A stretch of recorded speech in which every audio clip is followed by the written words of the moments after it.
Halo semua, perkenalkan nama saya Clara Lovena Ginting. Saya dari Ruang Santa Clara. Di sini saya akan menjelaskan tentang tata ruang liturgi. Silakan menyaksikan. Tata ruang liturgi.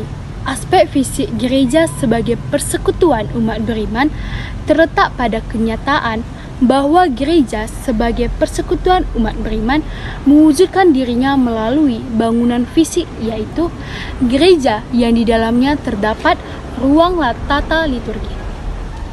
Jenis-jenis tata ruang liturgi. Yang pertama, altar. Altar mempunyai 3 istilah yang berasal dari bahasa Latin kuno, yaitu 1.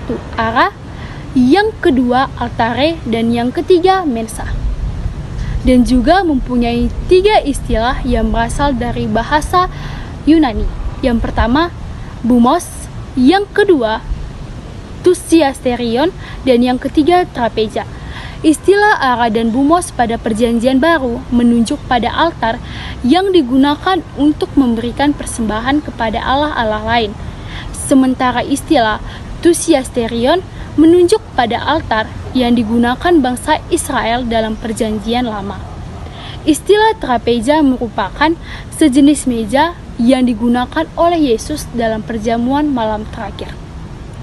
Dalam tulisan Bapak-Bapak Gereja yang berasal dari Gereja Timur, istilah yang digunakan untuk menunjuk pada altar selalu tusiasterion dan trapeja. Sementara Bapak-Bapak Gereja Barat lebih memilih istilah altare dan mensa yang menunjuk pada altar Kristen. Dalam perkembangan selanjutnya, muncul nama-nama lain yang digunakan untuk menunjuk altar. Yang pertama, meja kudus.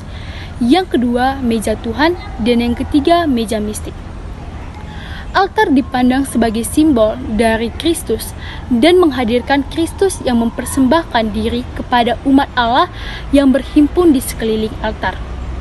Sesudah Konsili Vatikan II mempunyai pembaharuan bahwa altar ditempatkan sebagai pusat tata ruang liturgi, pemberian relikwi diupayakan tetap dipertahankan salib dan lilin. Dan lilin dapat diletakkan di atas atau di sekitar altar. Bunga hias diletakkan di sekitar altar, tetapi bukan pada bagian atas altar. Yang kedua, ambo atau mimbar sabda. Secara etimologis, ambo berasal dari bahasa Yunani, yaitu anabainen, yang berarti naik. Ambo adalah tempat yang diperuntukkan bagi pewartaan sabda Allah. Secara khusus, warta akan kebangkitan Paskah. Ambo dipandang sebagai simbol dari kehadiran malaikat Allah yang mewartakan kebangkitan Yesus di makam kosong. Sesudah Konsili Vatikan II, ambo ditempatkan pada bagian panti imam, di mana dapat dilihat umat dan mendukung proses Injil. Ambo ini harus ditempatkan secara tetap dan tidak berpindah-pindah. Ambo digunakan untuk 1. Membawakan bacaan-bacaan yang dibawa oleh lektor. Yang kedua, bacaan Injil oleh imam. Yang ketiga, mazmur oleh pemazmur. Yang keempat, homili. Dan yang kelima, doa umat. Dan yang keenam, pujian Paskah pada malam Paskah oleh diakon atau imam. Yang ketiga, tempat baptis. Tempat baptis merupakan salah satu bagian dari tata ruang liturgi. Pada sekitar abad kedua hingga abad kelima, bejana baptis menjadi salah satu bagian dari tata ruang liturgi. Ditempatkan dalam satu sisi bangunan gereja atau ditempatkan terpisah dari bangunan gereja. Bejana baptis pada umumnya memiliki 2 bentuk, yaitu kolam mandi yang memungkinkan untuk dilakukannya tenggelam, dan yang kedua dilakukan dengan cara wadah besar yang memuat air baptis. Pembaharuan Konsili Vatikan II, tempat baptis hendaknya diupayakan secara sungguh-sungguh untuk menampakkan keluhuran sakramen pembaptisan dan memadi untuk menyelenggarakan perayaan pembaptisan bersama umat. Yang keempat, tabernakel. Istilah tabernakel berasal dari bahasa tabernaculum yang berarti tenda atau kemah. Dalam Perjanjian Lama, Kemah suci yang di dalamnya memuat tabut perjanjian dipandang tempat suci karena menjadi kediaman Allah. Sementara perjanjian baru muncul keyakinan baru bahwa kehadiran Allah tidak dibatasi oleh benda-benda buatan tangan manusia. Allah justru dapat dijumpai dalam diri seseorang pribadi, yaitu Yesus Kristus. Di dalam gereja, Yesus sungguh hadir.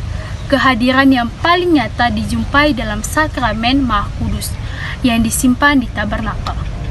Sebelumnya, sakramen Maha Kudus disimpan dalam sakrarium atau tempat menyimpan benda-benda suci. Pada abad ke-13, muncul kebiasaan-kebiasaan untuk menyimpan hosti kudus di suatu almari kecil yang diletakkan di atas altar. Sejak pembaharuan liturgi, dimungkinkan untuk ditempatkan secara terpisah antara tabernakel dan altar. Selain itu, ditetapkan juga bahwa tabernakel harus terbuat dari materi yang kokoh dan tidak tembus pandang. Tabernakel yang menyimpan sakramen Maha Kudus haruslah dilengkapi dengan lilin menyala atau lampu yang menyala. Sekian dari video saya ucapkan terima kasih.